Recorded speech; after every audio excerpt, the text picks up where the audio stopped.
사람들이 예수께서 만져주심을 바라고 자기 어린 아기를 데리고 오매 제자들이 보고 꾸짖거늘 예수께서 그 어린 아이를 불러 가까이 하시고 이르시되 어린아이들이 내게 오는 것을 용납하고 금하지 말라. 하나님의 나라가 이런 자의 것이니라. 내가 진실로 너희에게 이르노니 누구든지 하나님의 나라를 어린아이와 같이 받아들이지 아니하는 자는 결단코 거기 들어가지 못하리라 하시니라. 아멘. 예수님께 어머니들이 이제 아기를 이렇게 안고 있다가 이렇게 살짝 밀면 예수님이 이렇게 머리 쓰다듬어주고 아이를 또 받아서 안고서 축복 기도를 해주니까 어머니들에게 경쟁이 붙었어요. 서로 막 예수님한테 계속 아이를 안겨주려고. 그러다 보니까 제자들이 보기에는 예수님이 말씀을 증거하시고 다른 사람들에게 어떠한 그 치유의 은혜를 입히시려고 하는 그 일이 회방이 되는 것 같이 그렇게 느껴진 거예요. 그래서 제자들이 어머니들한테 아이를 데려오지 말라고 막 이렇게 제재를 하니까 예수님께서 뭐라고 말씀하시냐면 아이들이 내게 오는 것을 금하지 말라. 그러면서 주신 말씀이 오늘 아이들과 같이 떠받드는 자, 하나님의 나라를 섬기는 자에게 하나님께서 그들이 천국을 가질 것이다, 이렇게 말씀하고 있어요. 한번 여러분 15절서부터 같이 17절까지 한 음성으로 읽도록 하겠습니다. 시작.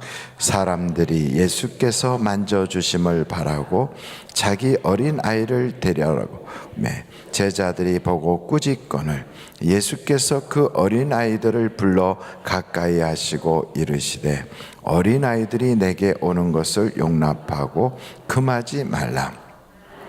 나라가 이런 자의 것이니라.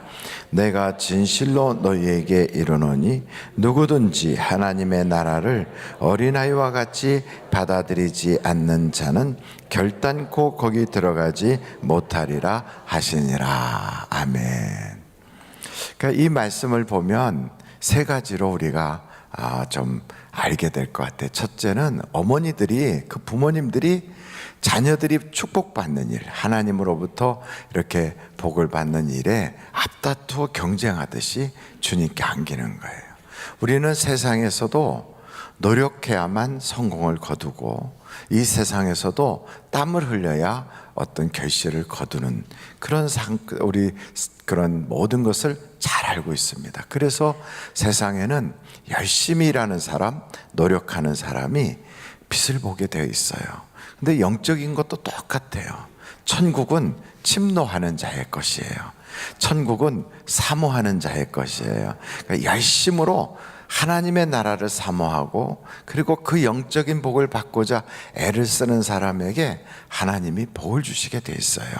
에서라고 하는 사람은 훨씬 더 좋은 조건을 가지고 있었음에도 하나님의 나라에 대해서와 하나님의 것을 하찮게 여겼어요. 에서는 장자로 태어났기 때문에 그냥 태어나서 보니까 그렇게 하나님의 장자권을 가진 거예요. 어떤 사람은 태어나고 보니까 믿음의 가정에, 장로님 집안에, 목사님 집안에 태어났어요. 그래서 태어나서 보니까 우리는 모태신앙이야. 그러면서 어렸을 때부터 그냥 예수를 믿는 그런 분위기가 된 거예요. 얼마나 그 영적으로, 상황적으로, 자기의 환경적으로 좋은 조건을 타고난 겁니까? 그렇게 좋은 조건을 타고났음에도 하나님이 주시는 영적인 것을 하찮게 여기는 사람들이 있어요. 하나님이 주시는 그러한 예배의 특권, 하나님께 기도할 수 있다는 놀라운 은혜, 누구보다도 먼저 예수를 알게 됐다는 이 큰 사랑을 하찮게 여기는 거예요.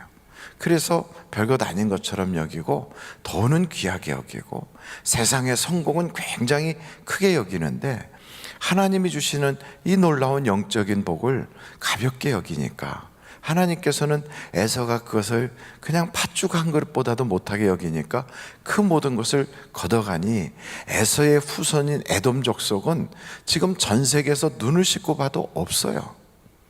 그보다 훨씬 열악한 환경에 속해 있었던 야곱을 보면 야곱은 태어나고 보니까 형하고 같이 태어난 쌍둥이인데도 장자가 아닌 거예요. 조건이 안 좋아요. 하나님의 영적인 복을 받을 수 있는 그런 특권을 상실한 거예요.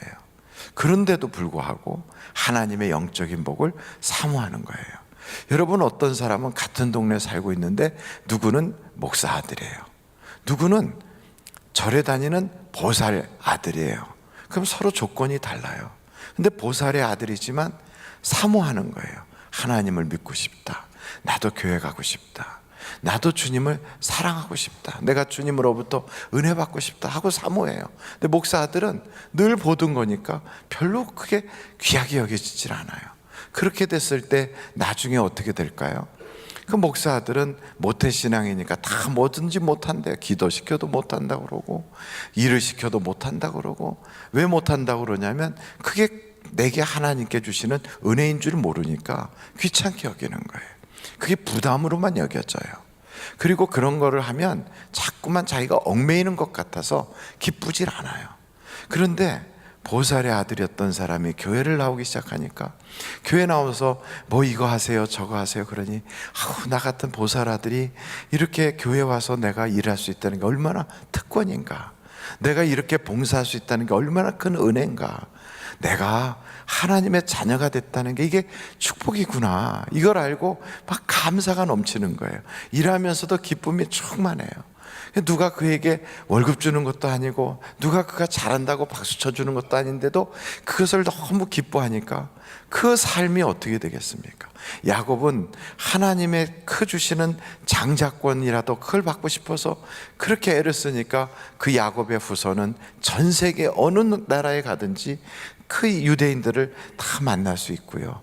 또 그 인구도 얼마 안 되는 유대인들이 세계의 경제라든지 언론이라든지 문화예술이라든지 그런 데서 독보적인 그러한 사람들로 두각을 나타내고 있는 걸 보면, 하나님이 복을 주시니까 그렇게 되는구나. 여러분, 영적인 복을 하찮게 여기지 않기를 간절히 바랍니다. 그러니까 하나님이 주시는 복을 우리가 거저받은 게 너무 많거든요. 생명도, 태양도, 저 비도, 그리고 우리 주변에 있는 모든 환경도 대부분 내가 한 게 없어요. 나무도 내가 심지 않았어요. 그런데도 그 모든 걸 하나님이 다 키우시잖아요. 새소리를 들을 때마다 내가 새를 키운 적이 없어요. 근데 하나님이 나에게 그런 귀한 음악, 노래소리가 들리게도 하시잖아요. 하늘의 별과 달을 밤하늘에 이렇게 바라보면 우리의 마음이 얼마나 원대해집니까? 그걸 보면서 아름답다, 이런 느낌을 받는데, 여러분, 그거 내가 하나도 수고한 게 없다고요. 그런데 하나님이 다 주셨어요. 이것뿐이겠어요? 내게 기도하면 응답 주시고, 예수 믿어 구원받게 하시고, 내 죄진 것 다 사해 주시고, 이 얼마나 놀라운 일입니까? 아멘. 그러니 이 큰 사랑과 은혜를 받았는데도 우리는 감사가 부족해서 많은 은혜 받은 것 중에 몇 가지 안 되는 것 때문에 인상 쓰고 다니고, 몇 가지 어려운 것 때문에 불행을 느끼고, 그게 다 사실 알고 보면요, 우리가 불행을 느끼고 우울해지고 세상 사는 게 거추장스럽고 좀 마음이 답답하게 느껴지는 건 다 내 속에서의 생각일 뿐이지, 겉으로는, 그리고 우리 주변에는 하나님의 은혜로 넘쳐난다는 걸 우리가 알아야 되는 거예요. 내가 날마다 숨쉬는 공기도 내 노력이 없다고요. 오늘 내 주변을 가만히 이렇게 살펴보면 나는 하나님의 은혜로 폭 쌓여서 그 속에서 생명을 유지하고 살아가요. 내가 사는 데 있어서는 내 노력이 하나도 포함되어 있지 않아요. 결정적인 것은 다 하나님이 거저 주셔요. 그리고 그 다음에 조금 더 내가 남들보다 편하게 살려고 할 때는 내 노력이 들어가는 거죠. 그걸 보면, 하나님의 은혜는 거저 주시는 거구나, 이걸 생각하면서 여러분 항상 기뻐할 수 있기를 간절히 바라요. 우리는 은혜 받은 자이기 때문에 기뻐하고, 구원받은 자이기 때문에 감사하고, 먼저 예수를 알게 된 사람이기 때문에 우리는요 복 복받은 사람들이에요. 그래서 여러분, 나는 복받은 사람이구나. 울고 살지 마세요. 웃으며 사십시오. 불행을 느끼며 살지 마세요. 나는 행복하다. 왜요? 나는 오늘 세상을 떠나도 천국이 보장되어 있는 그런 사람들인 것을 기억하시고 행복감으로 꽉 채우세요. 나는 행복하다. 나는 은혜 받은 자다. 그러므로 하나님이 내게 은혜 주셨다는 그 성공감으로 내 마음을 꽉 채우세요. 하나님이 내게 은혜 주시고 나를 택해 주셨는데 누가 내 앞길을 막을 것인가? 누가 나를 정죄할 것인가? 누가 나에게 회방거리가 될 것인가? 여러분, 하나님이 내 편이신데 누가 나에게 원수가 되겠습니까? 그 원수조차도 내가 하나님과 한편이라면 그냥 내가 이렇게 덮어줘 버리면 되는 거예요. 세상에 질병이든 가난이든 무슨 문제든 다 문제가 아니에요. 하나님이 내 편이시면 그건 다 간증거리가 되는 거예요. 그러므로 여러분, 항상 기뻐하라. 한번 같이 기뻐하시길 바라요. 기뻐하시기 바랍니다. 기뻐하시기 바랍니다. 기뻐하는데 기뻐하시기 바랍니다. 그러면 좀 너무 안 맞잖아요. 기뻐할 때는 웃으면서 기뻐하시기 바랍니다. 시작. 기뻐하시기 바랍니다. 왜 이런 얘기를 할 때 목사님 난 기뻐할 거 하나도 없어요. 그거는 보는 관점이 달라서 그래요. 왜 세상에 어두운 데만 봅니까? 왜 세상에 자기의 많은 받은 은혜 중에 몇 가지 안 되는 것만 바라보고 기뻐하지 못합니까? 눈을 돌리세요. 그리고 마음을 돌이키세요. 하나님의 은혜를 생각하세요. 기뻐하고 감사할 일이 너무 많아요. 그러다 보면 우리 마음속에 감사하고 기뻐하다 보면 마음도 밝아지잖아요. 그러면서 하나님 성령으로 충만케 해주세요. 나로 하여금 하나님의 축복의 통로가 되게 하시고 말도 생각도 반듯하게 밝음이 나가게 하옵소서. 그래서 내게서는 빛이 비쳐라. 이렇게 빛이 이렇게 쫙 나가는 거예요. 여러분, 어둠이 있을 때 우리는 도리어 일어나서 세상을 향하여 빛을 비치는 자라. 그러면 모든 세상의 재물이 우리에게 몰려온대요. 그러므로 여러분, 영적으로 그것이 잘 안 되면 그걸 사모하세요. 하나님께 사모하면 하나님이 주시는 겁니다. 하나님을 앙망하는 자는 피곤치 않아요. 그래서 여러분, 이사야서 40장 한번 찾아보시겠어요? 이사야 40장이에요. 27절서부터 보도록 하겠습니다. 이사야 40장 27절. 야곱아, 어찌하여 내가 말하며 이스라엘아 내가 이르기를 내 길은 여호와께 숨겨졌으며 내 송사는 내 하나님에게서 벗어난다 하느냐? 너는 알지 못하였느냐? 듣지 못하였느냐? 영원하신 하나님 여호와 땅끝까지 창조하신 이는 피곤하지 않으시며 곤비하지 않으시며 명철이 한이 없으시며 피곤한 자에게는 뭘 주세요? 능력을 주시며 무능한 자에게는 힘을 더하시나니 소년이라도 피곤하고 곤비하며 장정이라도 넘어지며 쓰러지되 오직 여호와를 앙망하는 자는 새 힘을 얻으리니 독수리가 날개치고 올라감 같을 것이요 다른 박질하여도 곤비하지 아니하겠고 걸어가도 피곤하지 아니하리라. 몸이 자꾸 피곤한 건 영적인 문제가 있을 수도 있어요. 자꾸 마음이 눌리는 것은 영적인 문제가 있을 수 있어요. 그래서 영이 충만해지면 몸도 가볍고요, 마음도 기쁘고요, 생각이 반듯해지고요, 세상을 살아갈 때 그 사람을 만나면 그냥 빛이 이렇게 비치는 것처럼 내 속에 어둠이 싹 빠져나가요. 여러분, 세상에 근심 걱정 없는 사람이 어디 있겠습니까? 그런데도 주님은 항상 기뻐하라 그래요. 왜냐하면 우리의 시선을 기뻐하는 쪽으로 돌리라는 거예요. 우리의 마음을 기뻐하는 밝음을 가지라는 거예요. 왜요? 하나님이 내 편이시니까, 하나님이 내 아버지시니까, 예수님이 나의 구원자시니까. 그래서 생각을 울지 마세요, 어둡게 하지 마세요, 밝게 하세요. 그러고서 항상 기뻐하는 거예요. 하나님, 그 일이 잘 안 되면 이렇게 기도하면 돼. 하나님, 내게 기쁨을 주세요. 내게 밝음을 주세요.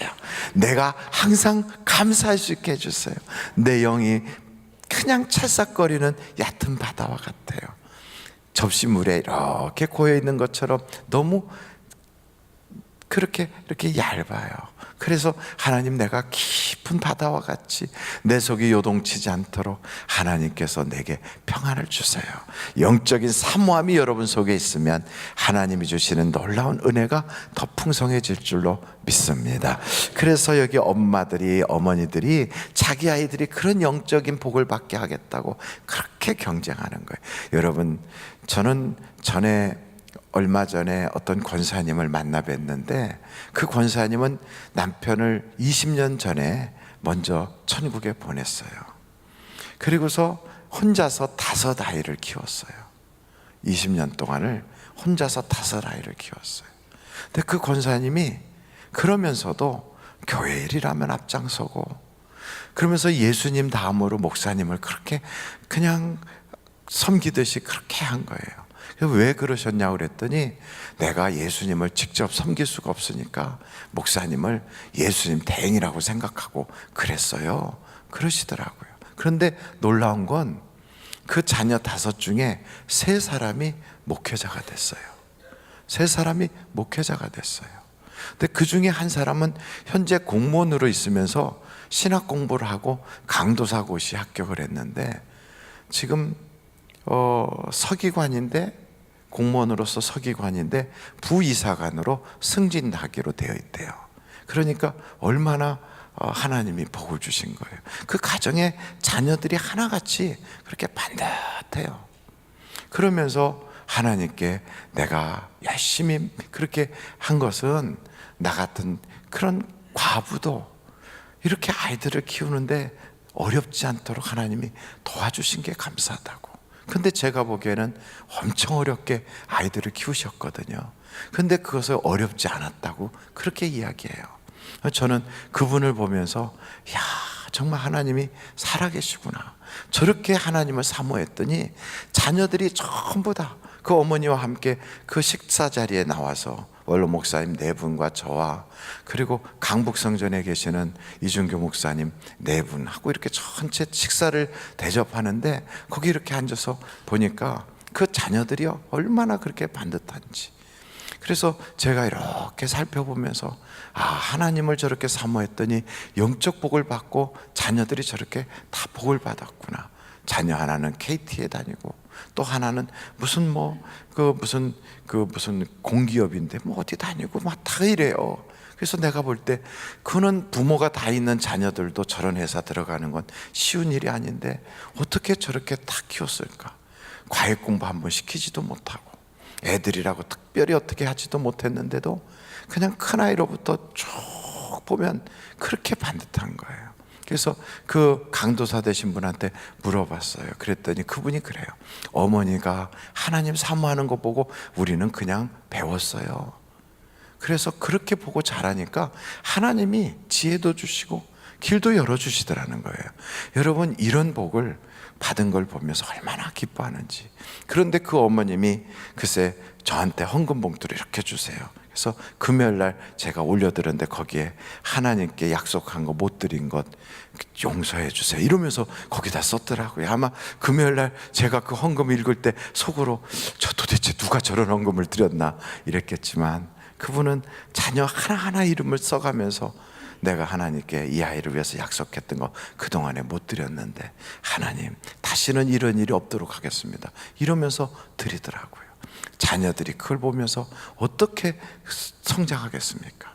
하나님의 아름다움을 정말 자녀들에게 그대로 물려주는 것 같아요.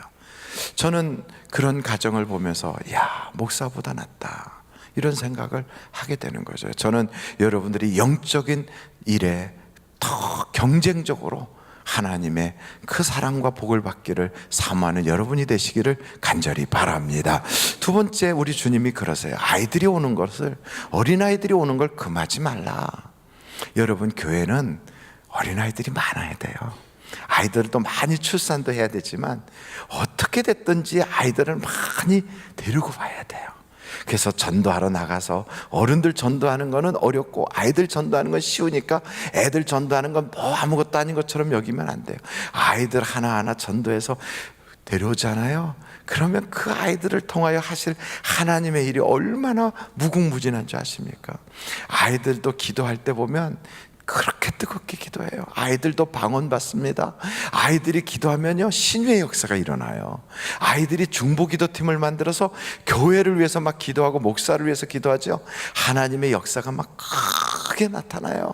그래서 성장하는 교회들을 가서 이렇게 보면 아이들의 기도 소리가 엄청 뜨거워요. 그걸 보면서 우리 교회 아이들도 그렇게 기도하고 있는 거예요. 여러분, 아이들은요, 말씀을 딱 들으면 기억이 남아서 그 평생 가요. 그리고 한번 말씀을 듣고 내가 이렇게 살아야지 하면 결심하면, 어른들은 그 결심을 해도 여러 가지 묶인 게 많아요. 두려움이 있어요. 인생을 다 걸질 못해요. 그런데 아이들은요, 미래에 대한 두려움이 없어요. 그리고 그냥 자기의 인생을 걸어요. 선교사로 가야 되겠다, 나는 뭘 해야 되겠다, 그냥 다 온통 자기의 모든 걸 걸어요. 어른들이 예수를 믿으면 물론 하나님이 한 영혼이 돌아오는 걸 보고 천하보다 귀하게 여기고 천국에서 잔치가 벌어지지만, 그냥 제가 객관적으로 생각할 때 나이 60에 예수 믿기 시작하면 기껏해야 한 20년 하나님이 쓰시겠지요. 근데 아이 10살짜리 아이가 돌아오면 몇 년을 쓰겠습니까? 80년을 쓰지 않겠어요? 하나님이 보시기에도 훨씬 더 그렇지 않겠어요? 물론 그건 제가 그냥 인간적인 생각으로 본 거예요. 그러나 아이들은 어떻게 성장할지 몰라요. 그 아이가 어떤 분야에서 일할지 몰라요. 그 아이들이 하나님께로 돌아오는 건 어마어마한 보석들이 쏟아져 들어오는 거예요. 교회에서 아이들은 헌금도 안 한다고, 아니에요. 헌금을 안 하는 게 아니라 아이는 인생을 바쳐요. 얼마나 큰 일입니까? 그 아이들을 위해서 투자를 하고 물질을 쏟아붓고 아이들이 올 수 있도록 길을 열어주고, 아이들이 교회에서 막 뛰어놀면 조용해, 이게 아니라 그래 마음껏 뛰어놀아라, 세상에서 놀지 말고 교회에서 놀아라. 그리고 아이들이 교회에서 막 아이들과 어울리고 그러면 그것 바라보고 박수 쳐주고 환영할 수 있는 그런 교회가 되어야 될 줄로 믿습니다. 저는 여러분들이 이왕이면 애도 좀 많이 낳았으면 좋겠어요. 예, 결혼에 그 가임기 여성들은 시집 안 가고 그냥 버팅기지 말고 꼭 시집 가셔서 다 아이도 많이 낳았으면 참 좋겠어요. 아이 낳았으면 그걸로 말 끝 이러지 말고 셋, 넷, 다섯 막 낳으시면 참 좋겠어요. 옆에 분한테 어떻게 생각하냐고 한번 물어보세요. 아이를 좀 많이 낳았으면 좋겠어요. 아이들이 주님께로 오면 교회의 미래가 엄청나게 희망적이에요. 여러분, 요즘 주일학교 없는 교회가 약 70%래요. 10개 교회가 있으면 그 중에 7개 교회가 주일학교가 없대요. 그러니 얼마나 놀랍습니까? 이거 얼마나 비참합니까? 아이들을 학교에 가서 물어보면 교회를 안 다니는 아이들이 대부분이에요. 대학생들한테 물어보면 교회 다니는 아이들이 10% 이하로 내려가요. 그런데 고등학교, 중학교로 내려갈수록 더 낮아지고 있어요. 그래서 여러분, 길에 다니는 아이들한테도 관심을 갖고 어찌하든지 교회로 나올 수 있도록 환영하는 여러분들이 되시기를 간절히 바랍니다. 마지막으로 이 말씀을 보면서, 그 주님께서 아이들과 같이 하나님을 받들어야 된다고 말씀하잖아요. 여러분, 우리가 신앙생활을 해요. 아이들이 그렇게 순박하게 예수를 믿는데 아이들은 가르쳐준 그대로예요. 교회에서 배우면 그 배운 노래를 또 막 불러요. 그걸 보면 아이들은 신앙이 말로만이 아니라 삶으로 가는구나. 하나님이 원하는 믿음은 그런 거예요. 여러분, 믿음이 있다 하고 삶이 없으면 믿음이 없는 거고요, 죽은 믿음이래요. 내가 예수를 믿잖아요. 그럼 믿음이 우리의 삶에서 그게 사라져야 돼요. 그게 계속 드러나야 되는 거예요. 우리는 왜 이 땅에 사냐고 물어보면 이렇게 대답해요. 나는 예배하기 위해서 살아요. 그래요. 우리는 이 땅에 하나님을 경배하고 하나님을 찬양하고 하나님께 영광 돌리기 위해서 이 땅에 살고 있어요. 그래서 하나님이 우리를 이 땅에 보내신 거예요. 그렇다면 그 예배를 과연 우리의 집안에서는 어떻게 하느냐, 우리의 가정은 현재 어떤 상태냐 봐야 되잖아요. 하늘에서 하나님의 뜻이 이루어진 것처럼 우리는 땅에서도 그 뜻이 이루어지기를 원해요. 그래서 하늘에서 있던 공중것에 잡은 자들을 하나님의 그 천사장 미가엘이 모두 다 내쫓아 버렸어요. 그들이 다 공중에서 쫓겨났어요. 그래서 이 땅에 떨어졌다는 거예요. 근데 여러분 집안에서는 지금 어떤 권세가 장악을 하고 있습니까? 세상 문화입니까? 아니면 하나님께 예배하는 예배의 삶입니까? 내가 정말 하나님을 경외하고 그 하나님이 다스려주고 그 하나님이 내 주인이 되신다면 나는 복받은 사람이다 라고 고백한다면, 여러분 그 고백처럼 가정에서는 과연 하나님이 지배하게 하고 있습니까? 하나님이 다스리고 계십니까? 아니면 세상 문화가 다스리고 있습니까? 만약에 말로만 신앙생활을 하고 있다면, 가정 예배는 없고 가정에서는 예배가 아니라 TV와 드라마가 여러분의 주인이 되고 있다면 그거 바꿔야 돼요. 그것은 거짓 신앙이에요. 일주일 내내 세상에 지배받다가 주일날 교회 한번 탁 와서 예배 드리면서 인생이 바뀔 것을 기대한다는 것은 불가한 거예요. 날마다 예배가 회복돼야 하는 거예요. 여러분, 아브라함과 이삭과 야곱과 그 후손들이 계속하면서 똑같이 했던 한 가지가 있다면 제단을 쌓았다는 거예요. 어디에 가든지 제단을 쌓아요. 아브라함이 제단을 쌓고 여호와의 이름을 불렀더라. 이삭이 제단을 쌓고 그렇게 어려움이 계속돼서 우물을 빼앗기고 원수들이 와서 그의 모든 것을 빼앗아갈 때도 그가 그것을 모든 것을 회복할 수 있는 길은 다른 방법이 없어서 하나님께 제단을 쌓았더라. 그때 비로소 하나님이 브엘세바에서부터 다시 일어나게 해주세요. 야곱이가 환난을 당했어요. 하나님이 그에게 말해요. 환난 중에 만난 베델로 올라가서 하나님께 제단을 쌓아라. 제단을 쌓았어요. 여러분, 가정 예배가 회복되면 환난이 떠나가기 시작해요. 가정 예배가 회복되면 마귀의 모든 세력들이 무너지기 시작해요. 가정 예배 다 못 드리고 온 가족들이 아무도 안 믿고 혼자 믿는다면 혼자서 시작하십시오. 하나의 겨자씨가 땅에 떨어져도, 하나의 밀알이 땅에 떨어져도 그것이 시작이 나중에는 큰 나무가 되고 모든 새들이 와서 깃들일 만큼 하나님께서 키워주신다고 그래요. 가루 소말 속에다가 누룩 하나만 딱 집어넣어도요, 그 누룩이 그 가루를 다 바꿔버려요. 왜냐하면 그 누룩은 생명이 있고요, 밀가루 속은 밀가루는 생명이 없거든요. 처음에는 내 가정에서 내가 시작하는 이것에 아이고 누가 뭐 반응이나 하겠어, 이게 과연 우리 집안에서 이루어질 일이겠어. 그러나 성령이 역사하시고 하나님이 도와주시기 때문에 여러분, 이것은 생명이 있는 일이에요. 실패가 반복돼도 포기하지 말고 끝까지 하는 거예요.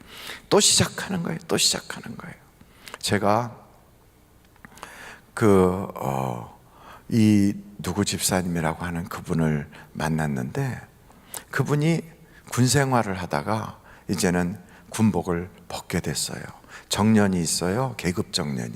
거기에 딱 돼서 이제 군 생활을 그만두게 됐는데 앞으로 어떻게 해야 되나 하는 그런 마음을 가지고 고민하고 있던 차에, 그러던 차에 기도를 받았대요. 근데 기도를 받는데 그 기도 속에 목사님의 그 부목사님이 기도를 해주셨는데, 기도를 했는데 그 목사님의 기도가 내 양을 치라, 그 말씀을 들었대요. 근데 어렸을 때부터 그 마음에는 목회자가 되는 게 꿈이었는데, 근데 그것을 버리고 그냥 군의 길로 쭉 달려가고, ROTC 끝나고 나서도 계속 군대에 남아서 승진하고 싶어서 그랬는데 계속 막히더래요. 안 되든 이제 계급 정년이 돼서 옷을 벗게 돼서 이제는 참 답답해졌는데, 그 말씀을, 기도 말씀 중에 그 말씀을 딱 듣고 울면서 집에 가서, 여보 우리가 가정 예배를 시작하자. 내 가정이 사실은 알고 보니까 내 양인데 내가 양을 치질 못했어. 그러면서 집안에서 가정 예배를 시작했대요. 근데 가정 예배를 드리다가 보니까 그 가정 예배 속에서 하나님의 음성을 들었대요. 그분이 그러더라고요. 가정 예배요 20분만 투자하면 돼요. 우리는 아침에 일어나서 20분 먼저 일어나요. 온 아이들과 다 같이 앉아서 제가 직장에 가기 전에 그래서 같이 예배를 드리고 그리고 출발해요. 전보다 20분 일찍 일어나면 할 수 있어요. 그래서 20분 일찍 일어났대요. 다 깨워서 일찍 일어나서 하나님께 기도하니, 애들이 불평이 많고 그랬지만 반복하다 보니까 아이들도 습관이 되니까 어렵고 힘들었지만 그 고비를 넘어가고 그러다 보니까 하나님이 어느 때인가 그 예배 드리는데 음성을 주셨대요. 그래서 음성을 딱 듣고 그 길로 갔더니 하나님께서 군생활 하면서 그 모든 것을 이제 계급 정년이 돼서 전역하고 또 갈 길이 막막한 그런 순간에 하나님이 길을 열어주시고 지금은 두 가지를 다 할 수 있게 해주셔서 내 인생에 이렇게 복을 받았어요 하고 고백을 하더라고요. 저는 그 이야기를 들으면서 야, 그렇구나. 교회에서 예배 드리다가 받은 게 아니라 가정 예배 드리다가 음성을 들었다는 거예요. 여러분 집안에서 마귀를 쫓아내세요. 예배를 드리지 못하게 회방하는 어둠의 영들을 몰아내세요. 하나님이 다스리게 하십시오. 하나님이 지배하는 가정 만들어 보시는 거예요. 그래서 내 집은 하나님이 주인이야. 악한 마귀가 내 가정에서 쫓겨나가는 것을 내가 눈으로 봐야 되겠어. 이러면서 그것을 순종하기 시작하면 여러분 가정에서부터 하나님의 축복이 시작되는데, 아브라함의 대를 이어서 1000대까지 복을 받잖아요. 우리도 똑같아요. 가정 예배가 회복되면 하나님의 복이 시작이 되는 거예요. 그래서 성경에 보니까 여호와 하나님을 사랑하는 자에게는 1000대에 이르도록 복을 주시리라. 여러분 그렇습니다. 사랑하는 것을 말로만 사랑하는 게 아니에요. 마음을 다하고 뜻을 다하고 힘을 다해서 사랑해야 되는데 그걸 어떻게 표현합니까? 예배로 표현하는 거예요. 힘들지요. 주일날 교회 오는 것만도 어려워요. 시간을 낸다는 게 쉽지 않아요. 아이들을 일찍 깨우고 그리고 직장에 가는 걸 잠깐 멈췄다가 간다는 거 쉬운 게 아니에요. 근데 첫 시간을 가정에 가장 먼저 모든 사람이 일하기 시작하기 바로 그 전에 하나님께 먼저 예배를 하고 가정재단을 쌓고 시작을 해나가면 하나님이 보장해 주시는 거예요. 하루가 달라요. 쌓여가면 쌓여갈수록 하나님이 일하시는 모습을 보게 되는 거예요. 여러분이 믿음이 있다면 그 믿음을 보이십시오. 그것을 신앙이라고 생각한다면 그 신앙을 살아보십시오. 그것이 바로 신앙이에요. 믿음이 있고 신앙이 있다면 어디까지가 내 신앙인가? 내가 산 만큼이 내 신앙이에요. 아는 것이 신앙이 아니에요. 말하는 것이 신앙이 아니에요. 내가 사람 가는 만큼이 거기까지가 내 신앙이에요. 여러분이 가정을 하나님께로 돌이킬 때, 여러분의 가정을 하나님의 지배권 아래 딱 굴복시킬 때, 우리의 모든 소욕을 딱 쳐서 주님 앞에 무릎을 꿇어버릴 때, 그리고 우리의 귀찮음, 피곤함, 또 조금 쉬고 싶은 마음들을 팍 예수의 이름 앞에 굴복시켜 버릴 때, 그때 비로소 하나님은 여러분을 위하여 일하기 시작할 것입니다. 1000대에 이르도록 복을 받는 여러분의 가문이 되시기를 주님의 이름으로 축원합니다.